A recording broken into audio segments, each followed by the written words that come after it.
ಭೀಮೆ ಕಾಗಿಣ ಅಬ್ಬರ ತೊಯ್ದು ತೆಪ್ಪವಾದ ಜನ. ಪ್ರವಾಹ ಹೊಡೆತಕ್ಕೆ ಮನೆ ಕಳೆದುಕೊಂಡಿದ್ದಾರೆ ಗ್ರಾಮಸ್ಥರು. ನೋಡಿ, ಎರಡು ನದಿ, ಒಂದು ಭೀಮಾ ನದಿ, ಇನ್ನೊಂದು ಕಾಗಿಣ ನದಿ. ಅದರ ಅಬ್ಬರ ಜನ ತೊಯ್ದು ತೊಪ್ಪೆ ಆಗ್ಬಿಟ್ಟಿದ್ದಾರೆ.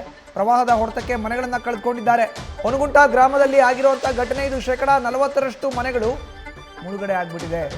ಬೋಟ್ ಮೂಲಕ ಪ್ರವಾಹದಲ್ಲಿ ಸಿಲುಕಿದವರ ರಕ್ಷಣೆಯನ್ನ ಮಾಡಲಾಗ್ತಾ ಇದೆ. ಹೊನಗುಂಟ ಗ್ರಾಮಸ್ಥರಿಗೆ ಆಹಾರ ಪದಾರ್ಥಗಳನ್ನು ಪೂರೈಕೆ ಮಾಡಲಾಗ್ತಾ ಇದೆ.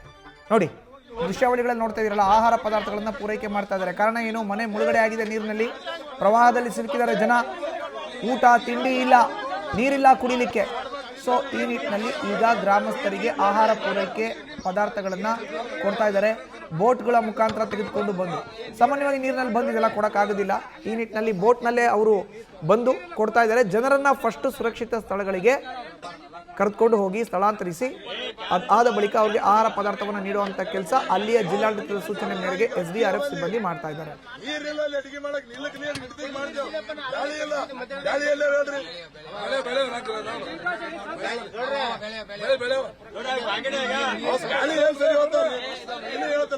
ಇನ್ನು ಗ್ರಾಮದಲ್ಲಿ ಒಂದ್ ಕಡೆ ಪ್ರವಾಹ, ಮತ್ತೊಂದು ಕಡೆ ಆಹಾರ ಪದಾರ್ಥಗಳ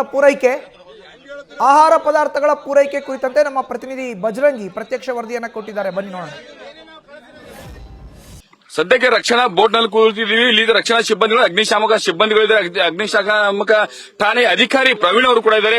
ಅವರನ್ನು ಕೂಡ ನಾವು ಮಾತಾಡಿಸೋದು. ಯಾಕಂದ್ರೆ ಪ್ರವಾಹ ಉಂಟಾದ ಪ್ರತಿಯೊಂದು ಭಾಗದಲ್ಲೂ ಕೂಡ ಜನರನ್ನು ರಕ್ಷಣೆ ಮಾಡೋದಕ್ಕಾಗಿ ತಮ್ಮ ಜೀವದ ಹಂಗು ತೊರೆದು ಇಲ್ಲಿ ರಕ್ಷಣಾ ಸಿಬ್ಬಂದಿಗಳು ಕಾರ್ಯಪ್ರವೃತ್ತರಾಗಿದ್ದಾರೆ. ಇಲ್ಲಿ ಯಾವ ರೀತಿ ಚಿತ್ರಣ ಇದೆ, ಮತ್ತೆ ಬೇರೆ ಬೇರೆ ಭಾಗದಲ್ಲಿ ಭೀಮಾ ನದಿ ಮತ್ತೆ ಕಾಗಿಣ ನದಿಯ ಹೊಡೆತ, ಅಂದ್ರೆ ಪ್ರವಾಹದ ಹೊಡೆತ ಯಾವ ರೀತಿ ಇದೆ, ಜನರ ಸ್ಥಿತಿಗತಿ ಹೇಗಿದೆ, ಇವರಿಗೆ ರಕ್ಷಣೆ ಮಾಡಬೇಕಾದ್ರೆ ಎಷ್ಟು ಕಷ್ಟ ಆಗ್ತದೆ, ಅದೆಲ್ಲವನ್ನು ಕೂಡ ಠಾಣಾಧಿಕಾರಿಯಾಗಿರ್ತಕ್ಕಂಥ ಪ್ರವೀಣ್ ಅವರನ್ನ ಮಾತಾಡಿಸ್ತಾ ಹೋಗ್ತೀನಿ.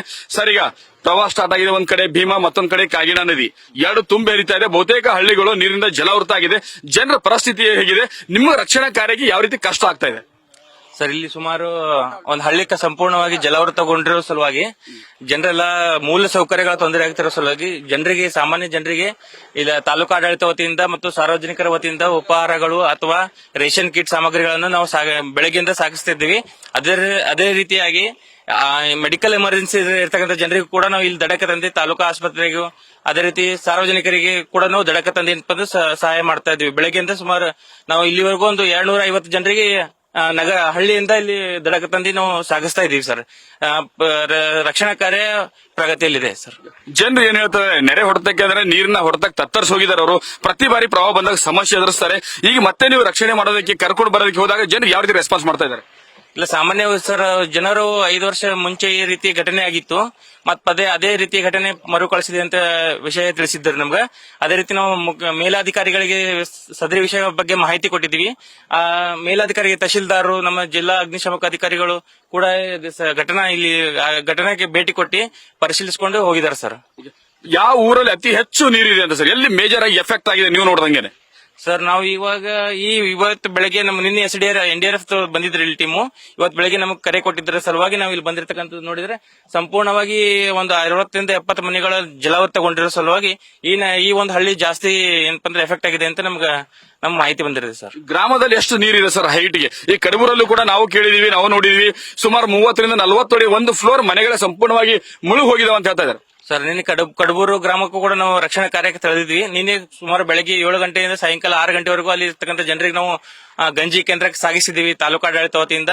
ಅದೇ ರೀತಿ ನಾವು ರಕ್ಷಣಾ ಕಾರ್ಯ ಪ್ರಗತಿಯಲ್ಲಿದ್ದೀವಿ. ಈಗ ಪ್ರೆಸೆಂಟ್ ಈ ಒಂದು ಗ್ರಾಮ ಬಹಳ ಹಾವಳಿಗೆ ಬಹಳ ತುತ್ತಾಗಿರೋ ಸಲುವಾಗಿ ಈ ಕಡೆ ಶಿಫ್ಟ್ ಆಗಿ ಇಲ್ಲಿ ಜನರಿಗೆ ನಾವು ರಕ್ಷಣಾ ಪ್ರಕ್ರಿಯೆಯನ್ನು ಕೈಗೊಂಡಿದ್ದೀವಿ.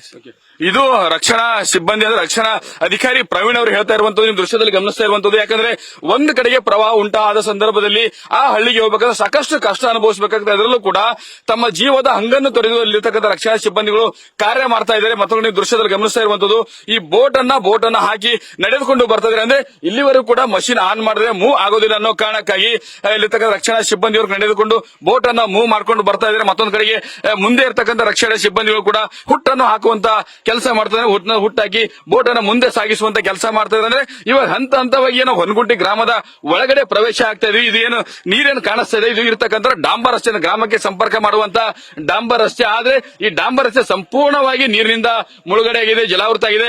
ಬರೋಬ್ಬರಿ ಇಲ್ಲಿ ಸುಮಾರು ಏನಂದ್ರೆ 10 ರಿಂದ 12 ಅಡಿಯಷ್ಟು ನೀರು ಒಂದು ರಸ್ತೆ ಮೇಲೆ ಆವರಿಸಿಕೊಂಡಿರೋದ್ರಿಂದಾಗಿ ಇಲ್ಲಿ ಯಾರಿಗೂ ಕೂಡ ಹೋಗೋದಕ್ಕೆ ಸಾಧ್ಯ ಆಗ್ತಾ ಇಲ್ಲ. ಅಂದ್ರೆ ಹೊನಗುಂಟಿ ಗ್ರಾಮದಿಂದ 1 ಕಿಲೋಮೀಟರ್ ದೂರದವರೆಗೂ ಕೂಡ ಕಾಗಿಣ ಮತ್ತೆ ಭೀಮಾ ನದಿ ಏನು ಒಂದ್ ಕಡೆಗೆ ಸಂಗಮ ಆಗುತ್ತೆ, ಅಂದ್ರೆ ಜಾಯಿಂಟ್ ಆಗುತ್ತೆ. ಅಲ್ಲಿ ಅಪಾರ ಪ್ರಮಾಣದ ನೀರು ಹರಿದು ಬಂದಿರೋದ್ರಿಂದ ಈ ರೀತಿ ಜಲಸ್ಫೋಟ ಇಲ್ಲಿ ಉಂಟಾಗಿದೆ. ಇಡೀ ಹೊನಗುಂಟಿ ಗ್ರಾಮದ ಸುತ್ತಲೂ ಕೂಡ ನೀರು ಸುತ್ತುವರಿದು ಇಡೀ ಗ್ರಾಮದಲ್ಲಿ 200ಕ್ಕೂ ಹೆಚ್ಚು ಮನೆಗಳಿಗೆ ನೀರು ನುಗ್ಗಿ ಜಲಸ್ಫೋಟಗೊಂಡಿದೆ. ಹೀಗಾಗಿ ಅಲ್ಲಿರ್ತಕ್ಕಂಥ ನೆರೆ ಸಂತ್ರಸ್ತ ಅಕ್ಷರಶಃ ತತ್ತರಿಸಿ ಹೋಗಿದ್ದಾರೆ. ಅವರ ರಕ್ಷಣಾ ಕಾರ್ಯಕ್ಕೆ ರಕ್ಷಣಾ ಸಿಬ್ಬಂದಿಗಳು ಕೂಡ ತಮ್ಮ ಜೀವದ ಹಂಗನ್ನು ತೊರೆದು ತಮ್ಮ ಕಾರ್ಯದಲ್ಲಿ ಪ್ರವೃತ್ತರಾಗಿದ್ದಾರೆ. ಕ್ಯಾಮರಾ ಪರ್ಸನ್ ಪ್ರಕಾಶ್ ಜೊತೆ ಬಜರಂಗಿ ನ್ಯೂಸ್ ಫಸ್ಟ್, ಕಲಬುರಗಿ.